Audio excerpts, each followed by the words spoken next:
रहमान रहीम, अस्सलाम वालेकुम व्यूअर्स। जैसे कि आप जानते हैं, पिछली मरतबा हमने एक सीरीज़ का आगाज़ किया था, सक्सेस स्टोरी, जिसमें मुख्तलिफ शोबों से एक्सपर्ट्स से हम राय लेके, ठीक है, उनसे इंटरव्यू लेके आपको आगाही फराहम करनी थी, जिसमें आज हमारे पास एक बहुत ख़ास मेहमान, बहुत बड़ा इंजीनियर, अपनी ज़िंदगी में बहुत सक्सेसफुल रहे, हमारे लिए वो एक मिसाल हैं। आज उनसे आपकी मुलाकात कराएंगे और उनसे जानेंगे उनकी कामयाबी का राज। और मोहम्मद कटबर साहब, क्या हाल है आपके? अल्लाह का शुक्र, ठीक ठाक है? थैंक यू, बहुत शुक्रिया आपकी? अल्हम्दुलिल्लाह। खैरियत? कैसा रहा आपका सफ़र? सफ़र बड़ा अच्छा रहा अल्हम्दुलिल्लाह। आज हुई है आपकी आमद यहाँ मस्कत में? जी, असल मेरी रोटेशन जॉब है तो मैं आज ही आया हूँ अच्छा, मस्कत। तो इंशाल्लाह ताला फिर कल मैं दोबारा फील्ड पे चला जाऊँगा। अच्छा, माशाल्लाह माशाल्लाह। आ जाइए।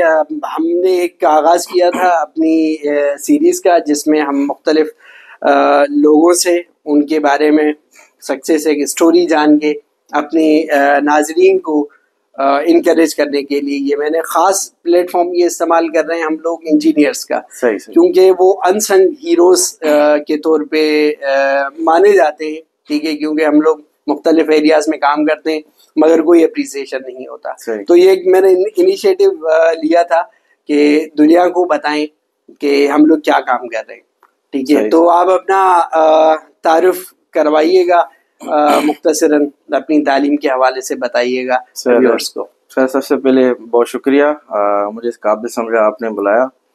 और नाम तो आपने पहले ही बता दिया है, ज़ुहैब अहमद नाम है मेरा।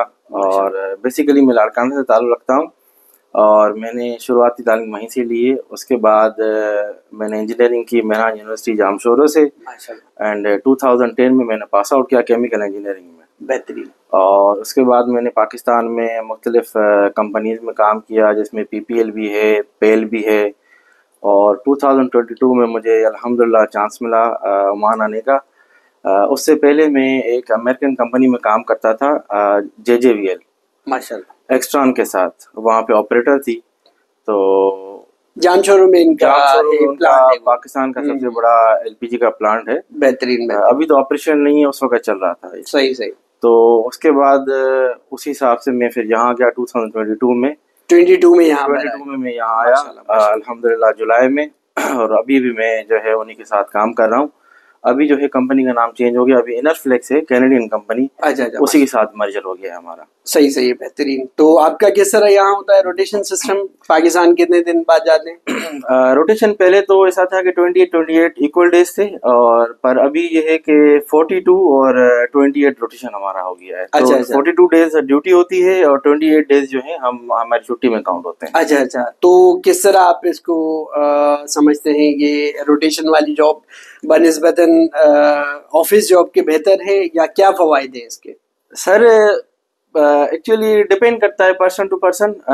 मैंने मोस्ट ऑफ द टाइम अपनी लाइफ में जो करियर मेरा रहा है, मैंने ऑयल एंड गैस में रोटेशन बेस्ड जॉब ही की है। बीच में मैंने स्विचिंग की थी ऑफिस जॉब के लिए, बट उसमें मुझे मजा नहीं आया, इतना एडजस्ट नहीं हो पाया मैं वहाँ पे ऑफिस जॉब में। हाँ। तो फिर मैंने दोबारा ऑयल एंड गैस में रोटेशन जॉब ज्वाइन कर ली थी, और मुझे लगता है कि ये काफी बेहतर है।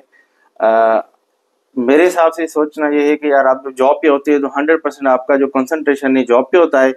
जब आप ऑफ रोटेशन होते हैं तो आप 100% अपनी फैमिली को टाइम दे सकते हैं। सही। ऑयल एंड गैस सेक्टर में ये एक चार्म है, मतलब चार्म है, कि आप कुछ अरसा फील्ड पे गुजारते हैं और 15-20 दिन जो भी रोटा होगा जिसका, तो वो घर पे फैमिली को भी मतलब यकसा टाइम आप दे सकते हैं और अपनी जॉब को भी।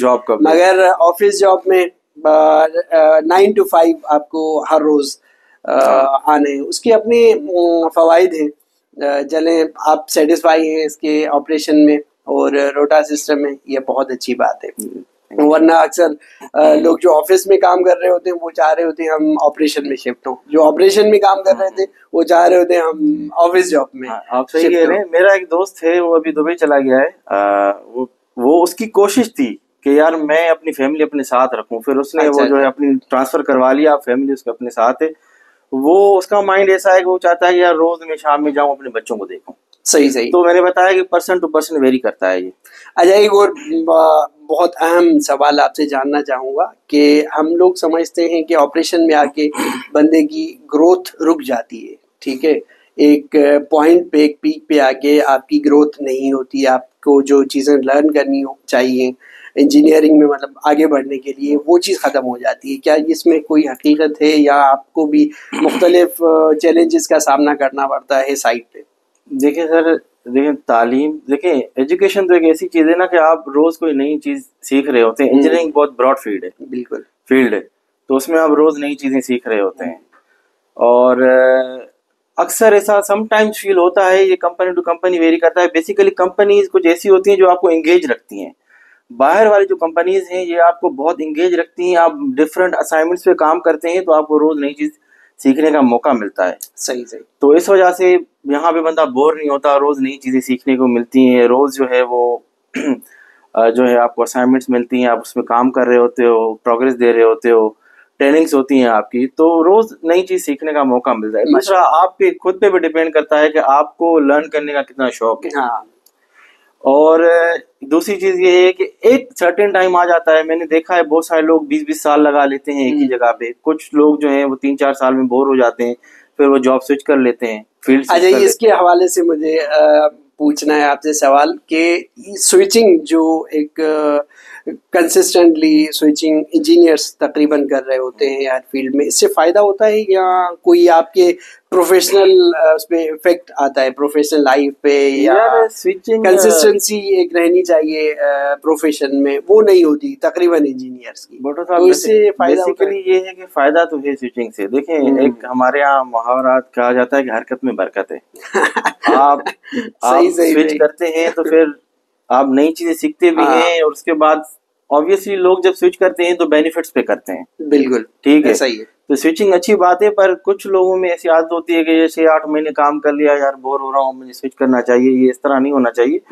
फिर कंपनी के साथ जो कमिटमेंट होती है वो ब्रोक हो जाती है। मिनिमम कितना अरसा वहां पर रुकना चाहिए उस चीज को समझने के लिए? मेरे या ख्याल में 3 से 5 साल तो बंदा एक 3 कंपनी से में काम 5 करे साल एक समझने जगह और पर? सीखने के लिए।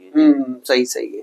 अच्छा, दूसरा सवाल ये आपसे पूछना है कि एक इंजीनियर के लिए ऑयल एंड गैस सेक्टर बहुत आइडियल होता है, और ऑयल एंड गैस सेक्टर में मैं समझता हूँ मिडिल ईस्ट मतलब बहुत आउट क्लास जगह है। आपको हर किस्म का एक्सपीरियंस और लार्ज स्केल पे चीज़ें, ठीक है, प्रोडक्शन में देखें या एक्सप्लोरेशन में या दूसरी चीज़ों में देखें, तो आपको मतलब जो मैक्सिमम चीज़ें देखने को मिलेंगी यहाँ मिडिल ईस्ट में मिल जाएंगी। तो आपका फ्यूचर में क्या प्लान है इससे आगे, मतलब आपको क्या नज़र आता है कि मुझे यहाँ पर जाना चाहिए या मैं इतनी मेहनत करूँगा तो इतने अरसे बाद में मैं आपका टारगेट, मतलब मैं पूछना चाह रहा हूँ। यार हर इंसान की कोशिश होती है बेहतर से बेहतर चीज हासिल करने के लिए।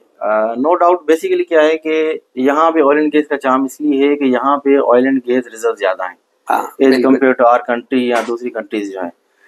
तो इस वजह से बंदा चाहता है कि, पर यहाँ पे एक दूसरा इशू ये कि लोकलाइजेशन है यहाँ पे बहुत ज्यादा तेजी से हो रही है गल्फ में। अभी पहले इतना नहीं था, अब ज्यादा तेज है।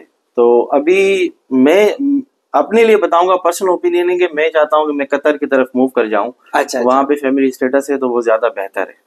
सही सही सही। मतलब फैमिली के हवाले से बाकी ममालिक, अगर हम इंग्लिस्तान की बात करें या अमेरिका की बात करें या दूसरी यूरोपियन वो तो कंट्री गल्फ से, तो बहुत बेहतर है क्योंकि इस्लामिक स्टेट्स हैं ये सारी। हाँ, ये तो इन्वायरमेंट बड़ा अच्छा है। फवायद यहाँ पर ये है फवायद है, कि आपका इन्वायरमेंट जो एक रिलीजियस टच भी होगा और बाकी चीज़ें भी इस पे होंगी। जी जी, बहुत शुक्रिया आपका, आपसे मिलके बहुत अच्छा लगा। थैंक यू वेरी और मच। व्यूअर्स ने ऑपरेशन का जो एक ऑपरेशन इंजीनियर की लाइफ के बारे में जाना, ठीक है, आपकी सेटिस्फेक्शन हमने महसूस की है क्योंकि हम आपके साथ तो काफ़ी अरसा हो गया है, ठीक है, एक मिलना जुलना है या बातचीत है, और आपकी करम नवाजी है, वरना हमारी क्या। बहुत शुक्रिया, thank you very much Bhutto साहब, बहुत अच्छा लगा आपने इस काबिल समझा मुझे बात करके, और व्यूअर्स बहुत इससे जो है ना फायदा लेंगे आपसी बात से। बहुत शुक्रिया आपका, थैंक यू। Thank you.